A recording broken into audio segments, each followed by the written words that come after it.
Hello and welcome to my presentation on Unit 16, Human Immunity. My name is Joyce Asiedu.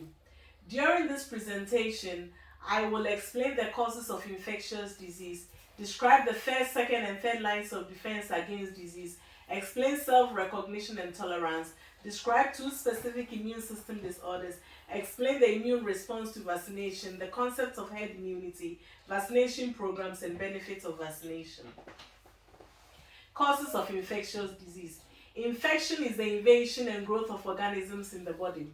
The pathogenic microorganisms that causes infections are bacteria, virus, fungi, and parasites, also known as protozoa. Bacteria are tiny single-cell prokaryotic living organisms responsible for illness.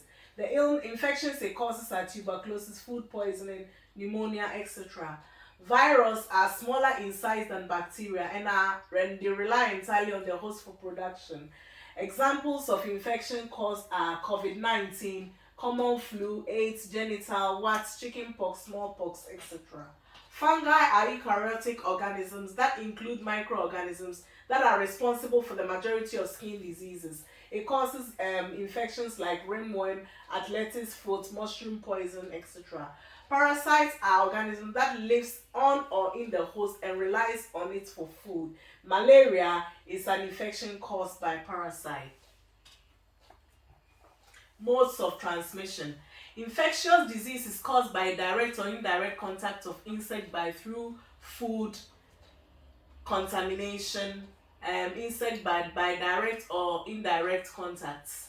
By direct contact, is this occurs by physical contact between an infected person or a susceptible person or by contact with a contaminated surface. Indirect contact involves contact between a person and a contaminated object through unclean hands, contaminating an environment or object that are passed around other people. Insect bites is when insects carrying the pathogen multiply within their bodies and a new host through biting. For example, malaria is passed through humans through mosquito bite. Food contamination. This is because contaminated food and drinks by pathogenic bacteria, virus, or parasite enters the body. Example is cholera passing through feces and contaminated food. First, non-specific defense. They are made up of first and second lines of defense. And consist of physical and chemical barriers that prevent entry of pathogens such as the skin, the large intestine, saliva, respiratory tract, stomach, bladder, through the tears in our eyes, etc. The skin is the largest organ of the human body and acts as the first line of defense, protecting the body from physical, chemical, mechanical, thermal irritants. It's made up of three layers: the epidermis, the dermis, and the subcutaneous. The epidermis is the outermost layer of the skin and acts as a protective and mechanical barrier to prevent entry of pathogens into the body and bloodstream to cause infection. It also contains Langerhans cells that form parts of the immune system to fight infection. Mucous membrane is another example of the first line of defense. They are coated with secretions that fight and forms an effective defense against infection by preventing pathogens from entering the body. They line the surface of the eyes, the nose, the sinuses, respiratory, urogenital tracts, etc. Mucus contain enzyme that breaks down the cell wall of many bacteria. Kill them. Those that are not killed immediately are trapped in the mucus and swallowed. Second line of defense is a group of cells, tissues, and organs that work together to protect the body, collectively called the immune system. It is activated when pathogens can penetrate the first line of defense, and it consists of a range of non-specific responses, such as inflammation, which is a physical response when tissues are injured. The damaged cells release chemicals which result in expansion of blood cells to increase white blood cells count at the site of infection, causing the area to become swollen, red, and painful. Fever. Invaded pathogens cause the immune system to release chemicals that increase the body temperature to cause fever. This increase the body temperature inhibits or slow pathogen growth and helps speed up immune cells to work faster. Phagocytosis. The chemicals attract white blood cells phagocytes and other phagocytes that have gone through a series of chains to become macrophages. These macrophages engulf and destroy the foreign materials or pathogens. Complement proteins. They target pathogens, activate inflammation to attract further phagocytes to the site, prevent infection, and contribute to the breakdown and removal of pathogens after an infection or injury. Cytokines. They are complement proteins produced by several different cells that aid in communication between cells in immune responses and stimulate movement of cells towards sites of inflammation, infection, and trauma. They are mostly inactive but get activated by triggers such as an injury to the body or an infection. It also inhibits reproduction of virus. Third line of defense. It aims at eradicating specific pathogens that are known previously by the immune system. Acquired immunity is a type of immunity developed by individuals' immune system when they are responding to other foreign microorganisms. It is also called specific immunity because the immune system tailors its attack to specific antigen. Memory cells and antibodies are created specifically for that antigen. So the next time the antigen is encountered, the body remembers what antigen it's supposed to produce. Immune system cells. There are 5 different types. So the neutrophils, the monocytes, the eosinophils, basophils, and lymphocytes. The neutrophils are white blood cells, medium-sized with irregular nuclei. The monocytes, the neutrophils ingest, they destroy the microorganism by ingesting them and releasing enzymes that kill them. The monocytes are the largest white blood cells, mononuclear structure with a kidney-shaped nucleus. They turn into macrophages during phagocytosis at an infection site. Eosinophils are specialized white blood cells with bilobed nucleus. They serve as a defense against parasitic infection, intracellular bacteria, intermediate allergic reaction, as well as modulating inflammatory responses. Basophil, they are smallest and rarest white blood cells with an S-shaped nucleus with 2 lobes. They produce anticoagulants and antibodies to act against hypersensitivity and also contains histamine, and this explains why we cough, sneeze, and have runny nose anytime we encounter allergens. Lymphocytes. Lymphocytes are made up of 2 cells, the B cells and the T cells. The B cells is made up of 10 to 15% of the entire lymphocytes and make proteins called antibodies to fight pathogens. T cells account for 80% of the lymphocytes, matures in the thymus gland, and play an essential role in the immune system. There are 2 types of T cells: cytotoxic T cells, which destroy infected cells, and helper T cells, which function to send signals that direct the immune cells to fight infection. Immunoglobulins, also known as antibodies. They are proteins bound to antigens. They are produced by the immune system to fight pathogens by removing antigens, stimulation of phagocytes, activation of mast cells, and targeting infection and recruiting immune cells. They are made up of 4 chains, 2 heavier and 2 lighter, arranged in a Y shape.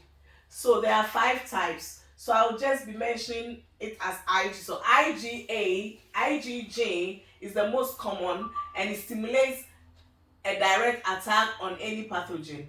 IgA is the second most common immunoglobulin and plays vital role in cellular defense of the body's delicate, most mucosal surface of the body. IgM, it is larger in size with different structure, made up of 5 normal structure, normal immunoglobulins join at the base. Now IgE is the largest of the immunoglobulins and is present in trace amounts in healthy individuals. They are produced when the immune system overreacts to an allergic reaction as well as parasitic infection. IgD, the rarest immunoglobulin found on the surface of the B lymphocytes, it functions as a receptor for antigen. self-recognition and tolerance.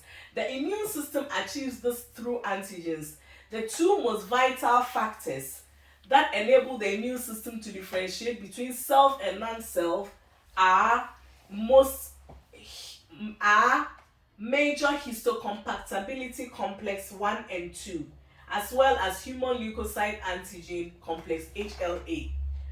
On the other hand, the innate immune system will identify an antigen that the human immune system has never seen as non-self, and it will be followed by a reaction of the adaptive B and T cells. Failure of self-tolerance.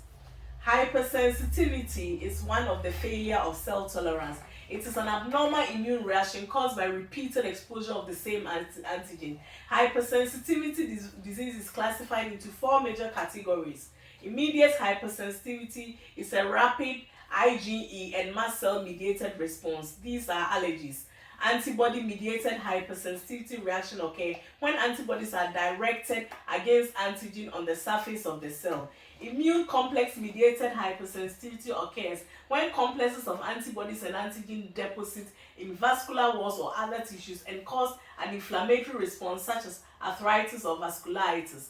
Cell-mediated hypersensitivity results from inappropriate or excess immune reaction mediated by specific subset of CD4 plus helper T cells or CD8 plus cytotoxic T cells such as Crohn's disease or MS. Rejection of transplanted organ is another failure of self-tolerance. This is caused by immune system identifying the transplant as a foreign and triggering response that will destroy the transplant organ or tissue. So there are 3 types of rejection. Hyperacute rejection occurs just a few minutes after the transplant when antigens are completely unmatched.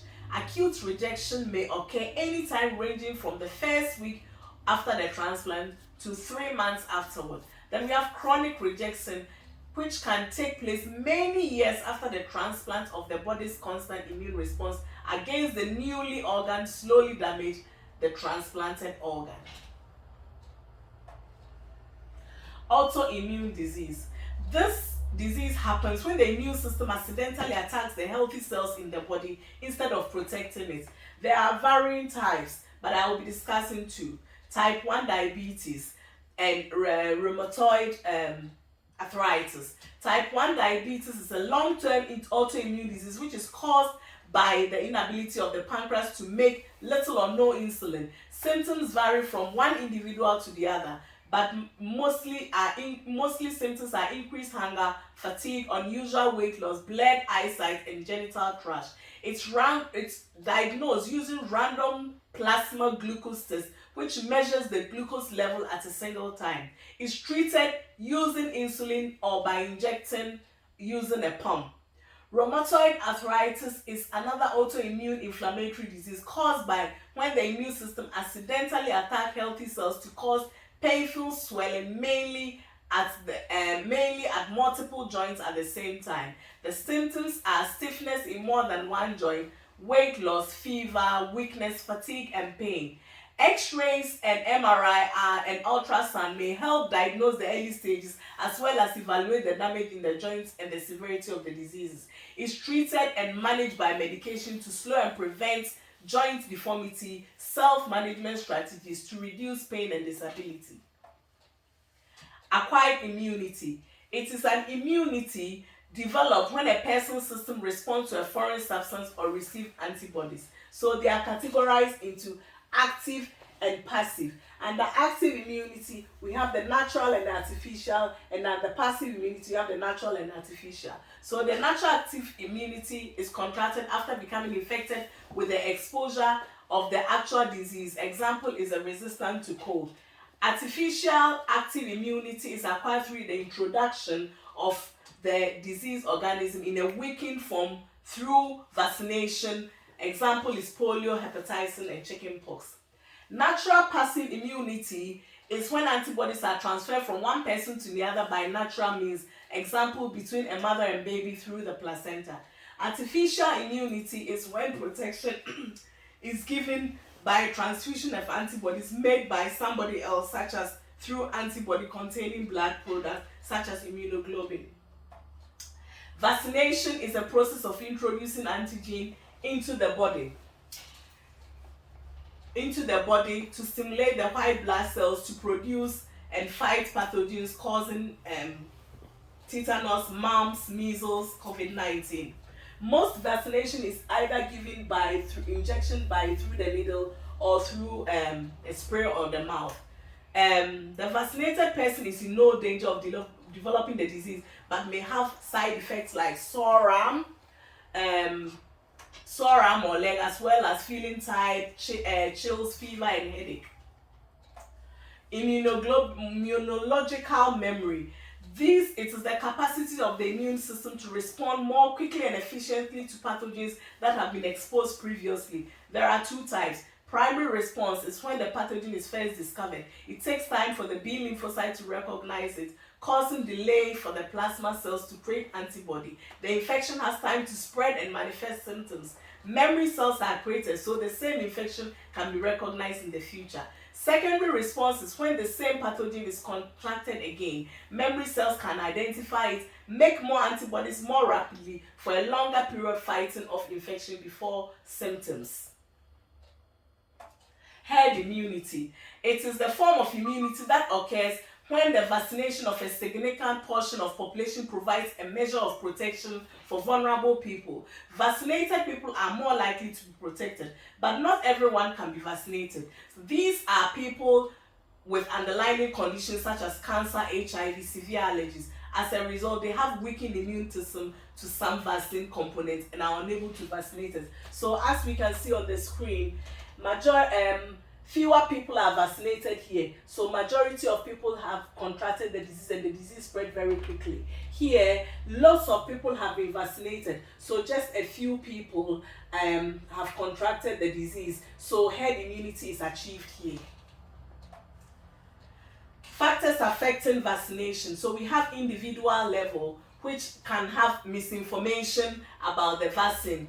They may arise from fabricated conspiracies about the true vaccinations through social media and will in turn not go and have the vaccination done. Sometimes we have interpersonal level where people have underlying medical conditions, so they are just not able to have the vaccination. And then we have community level where people's religious belief prevent them from having the vaccination because they think the vaccination has got stuff that is against their religion. Benefits of vaccinations. So it helps protect individuals and children from serious potential deadly diseases. Having a vaccine is beneficial to the whole community through herd immunity. Now, the Center of Disease Control and Prevention demonstrate how successful immunization have been in preventing major illness in the United States. So in the 20th century, you can see that we have 530,217 measles.